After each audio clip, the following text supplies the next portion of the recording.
Welcome back to the Talking Hedge. I'm Josh Kincaid, capital markets analyst and host of your cannabis business podcast.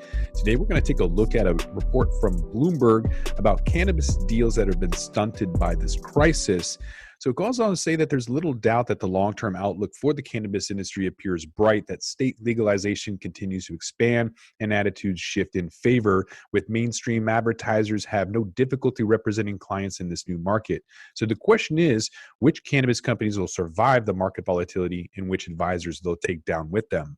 So how bad is it? Well, looking at this graph, you can see that it's bad. Less than 300 million in global M&A deals and investments involving cannabis entities has been announced this year. And that's just a fraction of what happened last year at 7.4 billion in global cannabis deals that were announced. So 2020 could almost certainly be the second straight annual decline in cannabis M&A activity. In 2019, 5.8 billion, or 78% of all global deals announced, involved at least one U.S. party. And this year, 181.6 million, or 81%, have involved the U.S. parties. So at first glance, it seems that the ultimate cannabis winners will include those companies that obtain finance or revenue to weather the crisis. And that includes companies that have been recently involved in investments and merger and acquisition deals as either targets or acquirers. In some places, cannabis has been deemed an essential business. In other instances, cannabis firms will need to access creative or security-backed financing, especially since the U.S. will not likely have access to emergency funding, which is exactly why some cannabis executives are refocusing their merger and acquisition goals. So according to this Marijuana Business Daily article, it says that thanks to a drop in business valuations and difficulties obtaining capital, mergers and acquisitions in the cannabis sector are happening more slowly than they did recently as 2018. Gone are the days when large publicly held cannabis companies seize competition in an effort to expand market share.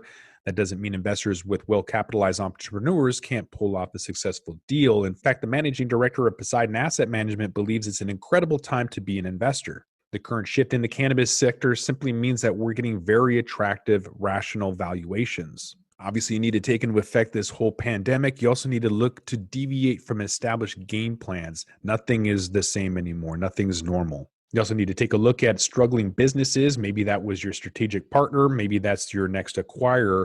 I think instead of looking at a new state, an emerging state, you might want to look at an existing state from somebody that might be ready to go out of business. There are a lot of distressed assets out there available to buy, standard operating procedures with licenses, with locations and everything ready to go turnkey at a fraction of the price. So weighing those struggling businesses as well as fully weighing other options is going to be a crucial indicator whether or not you're able to expand and survive long term. So a distressed sale, that's when financial pressure could essentially force a less successful or struggling cannabis business to seek a buyer to avoid going under. Merger and acquisition activity in the cannabis industry this year could be limited mainly to companies healthy enough to purchase distressed or struggling businesses that could offer the prospect of revenue and expansion opportunities and the fewest red flags. The narrower focus comes after M&A deal making took a hit last year. The number of cannabis deals that Viridian tracked through its monitoring of capital raises and M&A activity was down nearly 10% in 2019. Much of the decline occurred in the second half of the year. Deals were down almost 50% in the second half of 2019. And most of the aggressive buying during the past 3 years have been public companies. Because of declining stock prices hurt their ability to buy, companies using stock also hurt their ability to raise capital. So of the recent M&A activity, we saw that cultivation and the retail sector were accounting for more than 60% of all capital raises.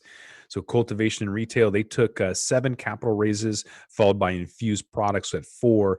Biotech and pharma had 3 capital raises. Software media had 2, and investment M&As had 1. So not a whole lot of activity. Come back to the Talking Hedge to find out more. With that, we're going to roll this one up. I'm Josh Kincaid. This is the Talking Hedge. Don't forget to like, share, and subscribe, or don't, and I'm out.